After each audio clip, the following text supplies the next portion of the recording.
సర్వాంతర్యామినే నమః. గురుర్పితా గురుర్మాతా గురుర్దేవో న సంశయః. మనసా కర్మణా వాచా తస్మై శ్రీ గురవే నమః. మన శరీరానికి మనస్సు అంటూ ఒకటి ఉంది అని, అది ఎక్కడ ఉందో ఎవరికీ తెలియదని, మన శరీరం మొత్తాన్ని ఆపరేషన్ చేసి చూసిన ఎంత గొప్ప వైద్యుడైనా కూడా మనస్సును మనకు తీసి ఇవ్వలేడు. అలాగే మన బయట మనస్సు ఎక్కడా లేదు, లోపలే ఉందని అందరికీ తెలుసు. అయితే ఎలా ఉంది మరి, దేన్ని మనస్సు అంటాం, మనస్సు అంటే ఏమిటి అనేది తెలుసుకుందాం. చాలామందికి కుతూహలంగా ఉంటుంది, మనస్సు అనేది ఏంటి తెలుసుకోవాలని. అసలు మనస్సు అనే పేరు ఉంది కదా, దానికి రూపం ఏమి లేదు. రూపం ఉంటే పట్టుకునేవాళ్ళం. ఇప్పటికి సైంటిస్టులందరూ కూడా, శాస్త్రజ్ఞులందరూ కూడా మనస్సును తొందరగా గుర్తుపట్టడానికి ప్రయత్నం చేసేవాళ్ళు. దానికి రూపం లేదు. మరి ఈ రూపం లేనిది పేరు మాత్రమే ఉంది. కనుక ఇలాంటివి చాలా ఉన్నాయి. ఇప్పుడు దేవుడు అంటున్నాం, దేవుడికి పేరు ఉంది కానీ రూపం లేదు. రూపాన్ని మనం కల్పనగా చేసుకున్నాము కానీ దొరకదు ఎక్కడ. అదే మాదిరిగా మనకు మనస్సు అనేది మన శరీరం లోపల ఉంది అంటున్నాం, అందరం ఒప్పుకుంటున్నాం. అవును, తప్పకుండా మనస్సు లేదని ఎవరు చెప్పరు. కాకపోతే మనస్సు బాగా లేకపోవడమో, మనస్సు పాడైపోవడమో అలాంటి వాళ్ళు ఉంటారు. కానీ అసలే మనస్సు లేని వాళ్ళు మనం ఎవరం వినలేదు. ఉన్నవాళ్ళు ఎవరైనా ఉన్నారేమో, మనస్సు లేని వాళ్ళు ఎవరైనా ప్రపంచంలో ఉన్నారేమో, ఇంతవరకు తెలియరాలేదు. ఇక ముందు చెప్పలేం. అయితే అలాంటి మనస్సు ఏమిటి, ఎక్కడుంది అంటే శాస్త్రంలో ఏం చెప్పారంటే సంకల్ప వికల్పాత్మకో మనః అని చెప్పారు. అంటే సంకల్పం తీసుకునేది మనస్సు అని, ఆలోచన చేసేది మనస్సు అని. మనస్సు అంటే ఆలోచనే అర్థం. ఆలోచనలకి ఏ విధంగా పట్టుకుంటాం, రూపం ఏ విధంగా ఉంటుంది?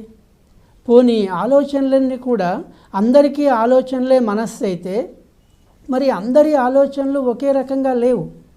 ఎవరి శరీరాలు, ప్రపంచంలో ఒక ఆశ్చర్యమైన విషయం ఏమిటంటే ఒక మనిషి అంటే ఒక రూపం ఉన్నట్టుగా మరొక రూపం లేదు.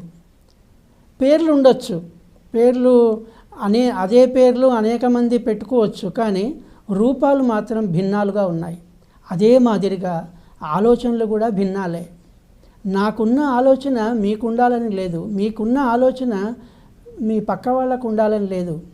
పక్కవాళ్ళు మనము సరే, ఒకే కుటుంబంలో ఉన్న తల్లికి, తండ్రికి, కొడుక్కి, బిడ్డకి ఆలోచనలు తేడా ఉంటాయి. అంటే రూపాలు ఎలా తేడా ఉన్నాయో, రూపాలు కొన్ని కలిసే వస్తాయి. తండ్రి లాగానే ఉన్నాడు, తల్లిలాగానే ఉన్నది అంటాము, కానీ మనస్సు మాత్రం ఉండాలని లేదు. అంటే మనస్సు కేవలం ఎవరికి వారికి స్వంతమే ఉంది. అంటే అది ఆలోచననే మనస్సు, సంకల్పమే మనస్సు. ఈ సంకల్పమే మనస్సు అన్నదానికి, ఆలోచనే మనస్సు అన్నదానికి తెలుసుకోవడం చాలా కష్టం. అందుకే ఇతరుల మనస్సును ఎవ్వరూ కూడా పట్టుకోలేరు, తెలుసుకోలేరు. కేవలం దివ్య దృష్టి ద్వారా ఎవరైనా గొప్ప మహర్షులు, మహాత్ములు వారు మాత్రమే తెలుసుకునే అవకాశం ఉంది. అది కూడా కొన్ని సమయాల్లో. కనుక పరమనః అప్రత్యక్షం అన్నారు. ఇతరుల మనస్సు ఎట్టి పరిస్థితిలో కనబడడానికి లేదు.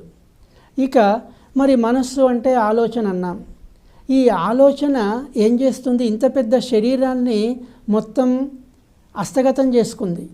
ఒక్క ఆలోచన ద్వారా మనం మన జీవన విధానం అంతా కూడా, మన జీవితం అంతా కూడా ఆధారపడి ఉంది. మరి జీవిత లక్ష్యాన్ని సాధించాలంటే ఎవరు చెయ్యాలి? దీనికి మనస్సే చెయ్యాలి. మనస్సే మన జీవిత లక్ష్యాన్ని సాధింపజేయాలి. మనకు శాశ్వత ఆనందాన్ని ఇచ్చేది ఎవరు అంటే మనస్సే. మనస్సులో బలమైన సంకల్పం కలిగితే మనం మన జీవిత లక్ష్యాన్ని సులభంగా సాధించుకోగలం, శాశ్వతానందాన్ని అనుభవించగలం. మరి శాశ్వతానందాన్ని అనుభవించేది కూడా ఎవరు అంటే మనస్సే. ఇక్కడ మనం గమనించాలి, ఏది కోరుకుంటున్నామో, ఏది చేరుకోవాలనుకుంటున్నామో, ఏది చేరేదో అదే అవుతుంది. మన మనస్సే జీవిత లక్ష్యం కోరుకోవాలి. మన మనస్సే శాశ్వతానందం కోసం ప్రయత్నం చేయాలి.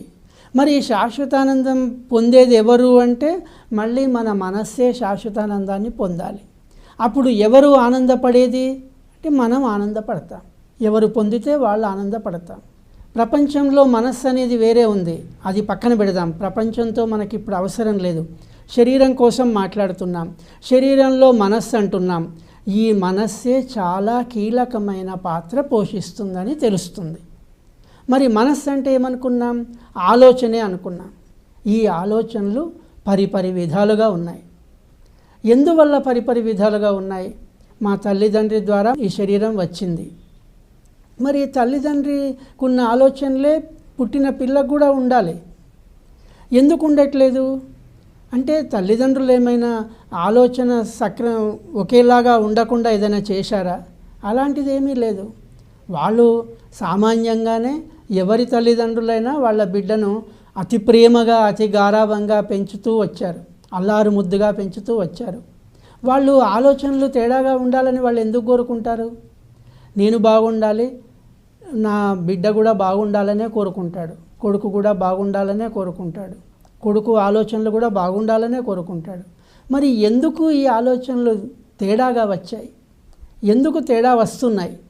మనం ఎంత ప్రయత్నం చేసినా కూడా మన పిల్లలు మనం చెప్పినట్టు వినట్లేదు. నాకు తెలుసు అంటాడు, నేను ఆలోచిస్తున్నా అంటాడు, నేను చెప్పినట్టు నువ్వు వినాలంటాడు. అంటే ఇక్కడ శరీరము మన స్వాధీనంలో లేదు. దాన్ని స్వాధీనంలో ఉంచుకునే మనస్సు మన స్వాధీనంలో లేదు. అంటే మన తల్లిదండ్రుల స్వాధీనంలో కూడా, మన కన్న తల్లిదండ్రుల స్వాధీనంలో కూడా మనం లేము. మన స్వాధీనంలో మనం లేము. అంటే మన ఆలోచనల ప్రకారమే మన జీవితం జరుగుతూ వస్తుంది. అయితే ఇందులో ఆలోచనలు మరి భిన్న భిన్నాలుగా ఉండడానికి కారణాలు చాలా ఉన్నాయి. అందులో కొన్ని ఏమిటంటే, అందరికీ ఒక సందేహం ఉంది, చాలామందికి ఉంటుంది, మనం కూడా తెలుసుకోబోతున్నాం.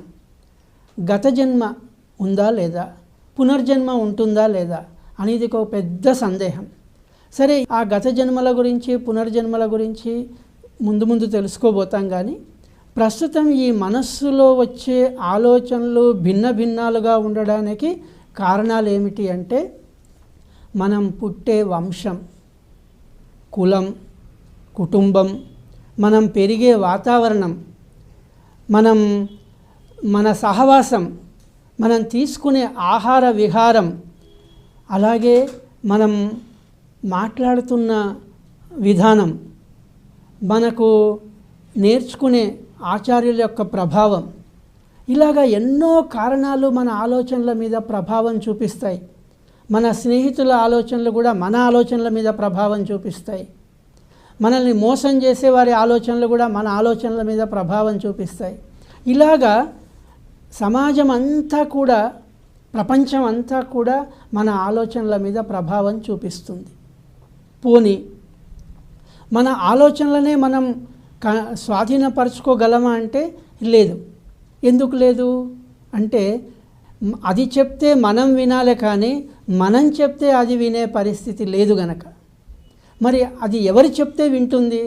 మనస్సు అనేది ఎవరు చెప్తే వింటుంది. దానికి ఎవరైనా గొప్పవాళ్ళు కానీ, పెద్దవాళ్ళు కానీ, గురువులు కానీ, తల్లిదండ్రులు కానీ ఎవరైనా ఉన్నారా? మనస్సు ఎలా పుట్టింది? దాన్ని స్వాధీనం చేసుకోవడానికి ఉపాయం ఏమిటి? ఇవన్నీ కూడా మనం ముందు తెలుసుకోబోతాం.